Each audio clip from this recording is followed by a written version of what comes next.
पाकिस्तान की आईएसआई की तरफ से एक नई मुहिम चलाई गई है। भारत में जब से सिटीज़नशिप अमेंडमेंट एक्ट के रूल्स को नोटिफ़ाई करके उस एक्ट के एग्जीक्यूशन को हमने स्टार्ट करने की कोशिश करी है, तो आईएसआई ऑफ पाकिस्तान ने अपनी तरफ से एक बंदा जिसका नाम है फ़ारतुल्लाह गोरी, जो कि बहुत समय से अभी तक एक ऑनलाइन रेडिकलाइजेशन कैंपेन चला रहा था, उस बंदे को उन्होंने अब ये निर्णय देते हुए एक ये बात बोली है कि आप भारत के अंदर माइक्रो लेवल पर छोटे छोटे मॉड्यूल्स बनाकर भारत में रेडिकलाइजेशन का काम शुरू करो। अब हमें एक चीज़ समझने की आवश्यकता है, और वो ये है कि आईएसआई ऑफ पाकिस्तान आज की डेट में भारत के अंदर टेररिज्म को प्रमोट करने के लिए पहली बात तो क्यों डिविएट हो रही है, दूसरी बात क्या ये नया पैटर्न है, और क्या आज की डेट में आईएसआई सैचुरेशन प्राप्त कर चुकी है कश्मीर में या नहीं। तो आज के इस वीडियो में हम ये सारी चीज़ें को जानने की कोशिश करेंगे। देखिए, सबसे पहली बात तो ये है कि जब हम बात करते हैं पाकिस्तान की, तो पाकिस्तान ने दो चीज़ें हमेशा से करी हैं। पहली बात तो उसने कश्मीर के अंदर जिहाद फैलाने का जो काम है वो 1947-48 के बाद 1950 से ही चालू कर दिया था। जो कॉमनली प्रोपोगेटेड मिथ है कि भाई कश्मीर में जिहाद जो है 1990 से बड़ा, खैर 1950 से 1990 में कश्मीर का अपना एक इतिहास हुआ करता था जिसमें टेररिज्म को कश्मीर में प्रमोट किया जाता था पाकिस्तान की तरफ से। 1990 के बाद ये टेररिज्म ने बहुत एक्सप्लिसिट फॉर्म्स लिए। उस एक्सप्लिसिट फॉर्म में हम ये कहते हैं कि भाई आईएसआई ऑफ पाकिस्तान जो थी उसने बहुत सारे तंजीम बनाकर कश्मीर के अंदर जिहाद करने की कोशिश करी। उसको अलग अलग रणनीतियों से, अलग अलग तरीक़ों से भारत की सरकारों ने इंटेलिजेंस ऑपरेशन से लेकर मिलिट्री के प्रयोग से हमने उस टेररिज्म को रोकने की कोशिश करी। जनरली गेम चेंजर माना जाता है 9/11। 9/11 के बाद ये हुआ था कि जब मुशर्रफ उस समय पाकिस्तान में था तो उसके ऊपर दबाव डाला गया, और दबाव ये डाला गया कि आपको जो ये लश्कर ए तैयबा, जैसे मोहम्मद जमात उद दावा, फाला इंसानियत फाउंडेशन जैसे आपने अलग अलग प्रकार के जो ये तंजीम बना रखे हैं, आपको इनको बंद करना पड़ेगा। तो उस समय ये हुआ था कि भाई पाकिस्तान ने एक मुहिम ये चलाई कि अगर लश्कर ए तैयबा को जो कश्मीर में ऑपरेट कर रहा है उसको हम बंद कर देंगे तो फिर लश्कर ए तैयबा क्या करेगी। तो इस केस में लश्कर ए तैयबा के अधिकारी जो थे, पाकिस्तान की आईएसआई के आला अधिकारी जो थे, लश्कर ए तैयबा के जो अदर ह्यूमन एसेट्स थे जिसमें आज़म चीमा जो हाल ही में मरा वो था, ये सारे लोगों ने मिलकर कराची में पाकिस्तान में बैठकर एक चर्चा करी थी। इस कराची की चर्चा के दौरान एक पॉइंट जो वहाँ पर मीटिंग में निकला था वो ये था कि अब हमें थोड़ा से टाइम के लिए, क्योंकि अमेरिका का दबाव है, इस कारण से भारत के अंदर ऑपरेशंस जो हैं वो कश्मीर में बंद करके कहीं और चलाने चाहिए। और ये मीटिंग में उस समय एक बड़ा स्पेशल पार्टिसिपेंट था आईएसआई की तरफ से। कराची में जब ये मीटिंग हुई थी तो वो पार्टिसिपेंट था बेसिकली दाऊद इब्राहिम। दाऊद इब्राहिम को ये बात बोली गई थी कि आप अपना वहाँ पर बैठ कर पार्टिसिपेट कर कर अपना ओपिनियन जरूर दीजिएगा। तो दाऊद इब्राहिम ने एक बड़ा इंपॉर्टेंट पॉइंट ये बोला, उसने ये कहा कि भाई क्यों ना आप अगर आतंकवाद बढ़ाना चाहते हो भारत में, तो मेरे नेटवर्क्स जो हैं, जो मेरे पूरे महाराष्ट्र से लेके गुजरात से लेके यूपी तक के नेटवर्क्स हैं, आप उनका प्रयोग क्यों नहीं करते। तो ये चीज़ हुई। और सबसे बड़ी बात ये भी थी कि दाऊद इब्राहिम के थ्रू बहुत सारी पॉलिटिकल पार्टीज़ को सपोर्ट था, पॉलिटिकल कैंडिडेट्स को भी सपोर्ट था। उन्हीं के थ्रू इनडायरेक्टली आईएसआई भी अपना दबाव भारत में बनाना चाहती थी और दबाव बना भी रही थी। तो इस केस में परिस्थिति कुछ ऐसी बनी कि 2003-4 में जब ये डिस्कशन और वेल प्लान्ड तरीके से करा गया, तो इसका गठन होने के बाद 2005 में सबसे पहले एक कराची प्रोजेक्ट कंसेप्चुअलाइज किया गया। ये जो कराची प्रोजेक्ट था, इसका सबसे बड़ा उद्देश्य ये था कि हम भारत के अंदर कश्मीर को छोड़ के बाकी हिस्सों में आतंकवाद फैलाएंगे। इसको एग्जीक्यूट करने के लिए 2006 में आईएसआई की मदद से दाऊद इब्राहिम के जो भारत के अंदर एसेट्स थे उनको मोबिलाइज करके पॉपुलर फ्रंट ऑफ इंडिया भी बनाई गई थी। पॉपुलर फ्रंट ऑफ इंडिया के 2006 में बनने के बाद 1977 में बनी हुई संगठन जिसका नाम था student Islamic movement of India, Simmi, जिसको 2001 में भारत की सरकार ने बैन कर दिया था। और बैन इसलिए किया था क्योंकि सिम्मी ने 2001 में 9/11 के बाद अलकायदा को उसके प्रचार करते हुए, ओसामा बिन लादेन को ग्लोरीफाई करते हुए एक रैली निकाली थी। उसके बाद हम लोगों ने उस समय student Islamic movement of India को 2001 में, जो 1977 से बनी हुई थी, उसको बैन कर दिया था। अब सबसे बड़ी चीज़ ये है कि ये जो नया संगठन बना था पॉपुलर फ्रंट ऑफ इंडिया 2006 में कराची प्रोजेक्ट के हिस्से से, इसमें मैन पावर कहाँ से आएगा। तो इसमें जो मैन पावर था उसको लाने के लिए सिम्मी का प्रयोग किया गया। तो सिम्मी जिसको बैन करके रखा हुआ था 2001 से, उसका जो सारा काडर था, सारा मैन पावर था, जो अंडरग्राउंड था, उसी काडर और मैन पावर का प्रयोग करके बेसिकली अब ये परिस्थिति बनाई गई कि वो सारा काडर और मैन पावर इवेंचुअली जो है पॉपुलर फ्रंट ऑफ इंडिया में लाया गया। अच्छा, पॉपुलर फ्रंट ऑफ इंडिया में तो वो आ गया भारत के अंदर 2006-7 से लगभग जो है इस प्रकार का रेडिकलाइजेशन कैंपेन शुरू हुआ कि पॉपुलर फ्रंट ऑफ इंडिया में जब सिम्मी के लोग आ गए और आईएसआई उसकी बैकिंग कर रही थी, और आईएसआई दाऊद इब्राहिम के नेटवर्क्स का प्रयोग करके भारत के जो पॉलिटिकल लेवल पर ग्रास रूट लेवल से मोबिलाइजेशन कर रही थी, इन सारों को सबको एकजुट कर कर 2007 में एक संगठन बनाया गया जिसका नाम था इंडियन मुजाहिदीन। इंडियन मुजाहिदीन जब इवेंचुअली बना तो उस समय एक चीज़ तय हो गई कि इंडियन मुजाहिदीन ने भारत में 2007 से लेकर 2012-13 तक बहुत सारी आतंकवादी हरकतें करी। छोटे छोटे एरियाज़ में, खास करके उन इलाकों में जहाँ पर हिंदू रहते थे, उन इलाकों में इन्होंने ब्लास्ट्स करे। उन ब्लास्ट के साथ इन्होंने पोलराइजेशन का गेम खेला। 2012 में ओसामा बिन लादेन को मार दिया जाता है। 2012 में ओसामा बिन लादेन की सर्जिकल स्ट्राइक में जब हत्या करके उसको मार दिया जाता है, उसके बाद से 2014 में एक नया, ओसामा बिन लादेन के बाद जो स्पेस बचती है उसमें एक नया संगठन उभर के आता है वर्ल्ड के सामने, जिसका नाम होता है Islamic state of Iraq and Syria. तो ये जो आईसिस होता है, इसको लीड करने वाला डॉक्टर अबू बकर अल बगदादी होता है, और वो कहता है कि अब हम इस्लामिक कैलिफेट बनाएंगे। जब ये खेल शुरू होता है तब तक परिस्थिति ये होती है कि इंडियन मुजाहिदीन का खात्मा हो चुका होता है। भारत की सरकार की इंटेलिजेंस ब्यूरो के ऑपरेशंस के कारण जो इंडियन मुजाहिदीन है वो बेसिकली पूरी की पूरी निपट जाती है। लेकिन जब 2014 में आईसिस बनता है तो आईसिस बनने के बाद सबसे बड़ी गेम ये होती है कि उस समय आईएसआई को एक नया ओपनिंग मिल जाती है। आईएसआई ऑफ पाकिस्तान जो है 2014 में आईसिस के साथ इंगेज करके, अबू बकर अल बगदादी के साथ इंगेज करके भारत के अंदर आईसिस के छोटे छोटे मॉड्यूल बनाती है। ये जो मॉड्यूल हैं ये सबसे पहले स्टार्ट होते हैं कश्मीर में। कश्मीर में इन मॉड्यूल्स के थ्रू बेसिकली कश्मीर के आवाम का रेडिकलाइजेशन किया जाता है। आप सभी को इतिहास अगर आईसिस का पता होगा, कभी समय मिलेगा तो आईसिस के इतिहास के बारे में मैं एक अलग से वीडियो भी बनाऊंगा। तो आईसिस जो है वो सबसे ज़्यादा टेक्नोलॉजिकली सैवी, यानी कि सबसे ज़्यादा टेक्नोलॉजी के प्रयोग करने वाला आतंकवादी ग्रुप था।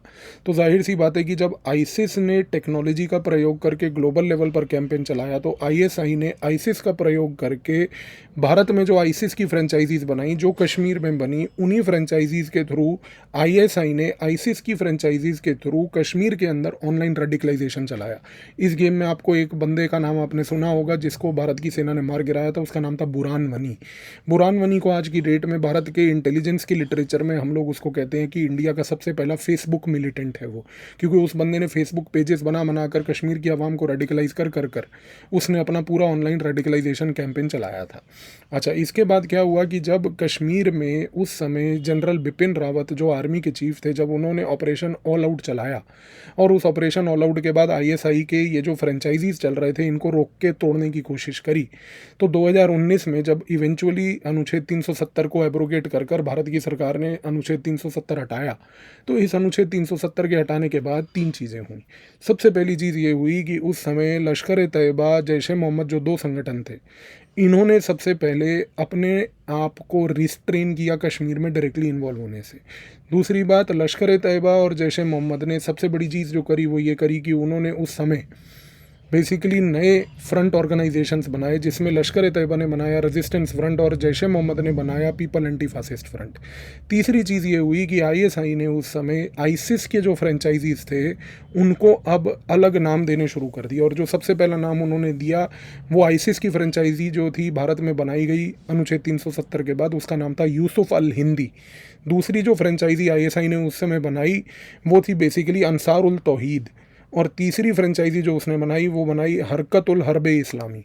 अब आपको दो चीज़ें समझनी है। सबसे पहले कि लश्कर ए तैयबा, जैश ए मोहम्मद अनुच्छेद 370 के हटने के बाद कोरोना काल से लेके आज तक डायरेक्टली अपने आप को इन्वॉल्व कश्मीर में करने से संकोच करते हैं, रुकते हैं। दूसरी सबसे बड़ी बात कि लश्कर ए तैयबा, जैश ए मोहम्मद अगर डायरेक्टली नहीं इन्वॉल्व होते तो इनडायरेक्टली वो resistance fronts people anti fascist front के थ्रू आते हैं। तीसरी चीज़ आपको समझनी है कि the resistance front people anti fascist front, जिसको लश्कर ए तैयबा, जैश ए मोहम्मद बैक करता है, इन्हीं संगठनों को चाइना इनडायरेक्टली सपोर्ट करता है। चाइना इसलिए सपोर्ट करता है क्योंकि चाइना को इनके थ्रू आज की डेट में कश्मीर में आतंकवाद फैलाने का एक नया स्पेस मिल गया है। चाइना का इंटरेस्ट कश्मीर में सिंपल है कि कश्मीर में इंस्टेबिलिटी बढ़ाए रखो। कश्मीर में इंस्टेबिलिटी बढ़ी रहेगी, भारत की सेना जो है एक जगह लद्दाख को लेके परेशान रहेगी, दूसरी जगह कश्मीर को बचाने में परेशान रहेगी, तो भारत की जो सारे रिसोर्स हैं जिसके तहत भारत विकास करके एक प्रगतिशील देश बन सकता है, वो सारे रिसोर्स डाइवर्ट हो जाएंगे। चौथी चीज़ कि आज की डेट में अगर कश्मीर के अंदर people anti fascist fronts, resistance front, इसके साथ साथ चाइना का इनडायरेक्ट प्रेजेंस अगर देखने को मिल रहा है, तो पूरे भारत के अंदर आईएसआई अभी तक पिछले 2 सालों से परेशान था, वेट कर रहा था कि अगर कश्मीर में मेरे पास रेजिस्टेंस फ्रंट और पीपल एंटी फासिस्ट फ्रंट है, तो मैं बाकी भारत के लिए क्या करूं? क्योंकि बाकी भारत के लिए जो पॉपुलर फ्रंट ऑफ इंडिया थी, भारत की सरकार ने उसको यूएपीए लगा के बैन कर दिया। उस समय जो इंडियन मुजाहिदीन थी, उसको हमने न्यूट्रलाइज कर दिया। तो बाकी भारत का क्या? तो इस बाकी भारत के लिए अब आईएसआई ने 2 चीज़ें करी। सबसे पहले तो उसने ये करा कि जो ये फारतुल्ला गोरी है, इसके थ्रू उसने पिछले 2 साल लगातार पीएफआई के बैन होने के बाद लगातार, जब से popular front of India ban हुई है उसके बाद से आईएसआई फारतुल्ला गोरी का प्रयोग करके टेलीग्राम से लेके फेसबुक से लेके इंस्टाग्राम तक एक रेडिकलाइजेशन कैंपेन चला रही थी। ये पैन इंडिया चल रहा था, ये मुसलमानों को टारगेट कर रहा था। फारतुल्ला गोरी के साथ साथ आईएसआई के कई अधिकारी थे। वो अधिकारी डायरेक्टली एक संगठन को संभाल रहे थे पाकिस्तान के अंदर, जिसका नाम था लश्कर ए खालसा। लश्कर ए खालसा के सहयोग से आईएसआई ने कश्मीर के एरिया को छोड़कर पंजाब का जो इलाका है, उस पंजाब के इलाके में अमृतपाल सिंह का प्रयोग करके पंजाब में रेडिकलाइजेशन चलाया। ये एक फेज़ निकला। जब पंजाब में रेडिकलाइजेशन हुआ, एक स्पेसिफिक टेरिटरी में रेडिकलाइजेशन हुआ, कश्मीर में पीपल एंटी फासिस्ट फ्रंट और द रेजिस्टेंस फ्रंट चल ही रहा था। इसके साथ साथ जो बाकी भारत था, मैंने आपको क्या बताया कि बाकी भारत में जब से पीएफआई पे बैन लगा, तब से फारतुल्ला गोरी जो है, ये आईएसआई का एक एसेट बनकर पूरे भारत के अंदर टेलीग्राम का प्रयोग करके, इंस्टाग्राम का प्रयोग करके, फेसबुक का प्रयोग करके ऑनलाइन रेडिकलाइजेशन हमारे यहाँ के आवाम की, हमारे यहाँ के यूथ की कर रहा था। अब सबसे बड़ी समस्या ये थी कि इनको चाहिए था एक टिपिंग पॉइंट, इनको चाहिए था एक ऐसा पॉइंट कि जिसकी वजह से अब ये सोसाइटी में डिस्टेबलाइजेशन और कर पाएँ। तो इन्होंने अब क्या किया है कि फारतुल्ला गोरी को पकड़ा है, इसके साथ साथ यूसुफ अल हिंदी को पकड़ा है, अंसारुल तौहीद को पकड़ा है, हरकतुल हर्ब इस्लामी को पकड़ा है। अब ये 4 लोग जो हैं, फारतुल्ला गोरी जिसने पिछले 2 साल में एक पूरा रेडिकलाइजेशन कैंपेन करके एक अपनी परछाई बिछा ली है, वो आज की डेट में यूसुफ अल हिंदी, अंसारुल तौहीद, हरकतुल हर्ब इस्लामी का प्रयोग करके भारत के अंदर इन 3 संगठनों का, ये जो तीनों के तीनों संगठन हैं, ये आईसिस के माइक्रो मॉड्यूल्स हैं। इन तीनों के तीनों संगठनों का प्रयोग करके आज की डेट में इनको अब मिल गया है सिटीजनशिप अमेंडमेंट एक्ट। आने वाले समय में अब अगले 2 से 3 महीने में आप ये देखेंगे कि धीरे धीरे ये जो यूसुफ अल Hindi, Ansarul Tauhid, Harkatul Harb Islami, backed by Faratullah Ghori, backed bye ISI, ये लोग अब भारत के अंदर सीएए का प्रचार करते हुए, जैसे ही रमज़ान ख़त्म होने वाला है, रमज़ान ख़त्म होने के तुरंत बाद आप एक चीज़ को देखेंगे कि ये सारे के सारे संगठन एक्टिवेट हो जाएंगे। और आने वाले 2-4-10 दिनों के अंदर अंदर जैसे ही ये एक्टिवेट होंगे, इन्होंने पैन इंडिया लेवल पर सीएए के प्रोटेस्ट करने हैं। अब ये सीएए के प्रोटेस्ट जो हो रहे हैं, ये हो रहे हैं आईएसआई के बैक्ड। इनको एग्जीक्यूट कर रहा है आईसिस की फ्रेंचाइजीज, और इनको मैनेज किया जा रहा है पूरा ऑनलाइन लेवल पे। तो आप खेल को समझिए कि आज की डेट में जो अभी सीएए के प्रोटेस्ट बिल्कुल चुपचाप एकदम दबे हुए हैं, वो कोई कारण से नहीं दबे हुए, वो सिर्फ इसलिए दबे हुए हैं क्योंकि रमज़ान चल रहा है। The day Ramzan gets over, जिस दिन रमज़ान ख़त्म होता है, आप देखेंगे कि रमज़ान ख़त्म होने के तुरंत बाद ही, क्योंकि अब एक चुनावी माहौल आ चुका है, चुनाव की डेट्स अनाउंस कर दी गई हैं, भारत में ध्रुवीकरण होगा।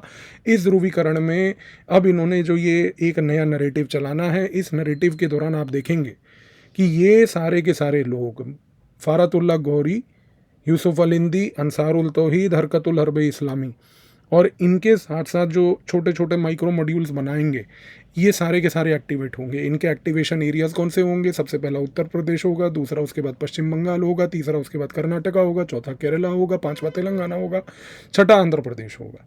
आप देखेंगे कि इन 5, 6, 7 राज्यों में इन लोगों ने अपनी मुहिम चलाने की कोशिश करनी है। इसके साथ साथ क्या होगा कि रिवाइवलिस्ट टेंडेंसी इसकी सबसे बड़ी जो है आपको देखने को मिलेगी, इसकी झलक देखने को मिलेगी पंजाब के अंदर भी। पंजाब के साथ साथ इसकी हल्की फुल्की झलक आपको दिल्ली के बॉर्डरों में भी मिलेगी, दिल्ली के आसपास के इलाकों पे भी मिलेगी। तो आप समझ लीजिए कि आज की डेट में आईएसआई पिछले 2 सालों से जो इंतज़ार कर रही थी, उसका इंतज़ार की घड़ी ख़त्म हो चुकी है। तो फारतुल्ला गोरी, सीएए के प्रोटेस्ट, इन सब का जो मैन्युफैक्चरिंग करने का काम अभी जो आईएसआई इस समय बैठ के प्लान कर रही है, ये पूरा का पूरा गेम आने वाले 2 से 3 महीने के अंदर अंदर बढ़कर बहुत बड़ा होने जा रहा है।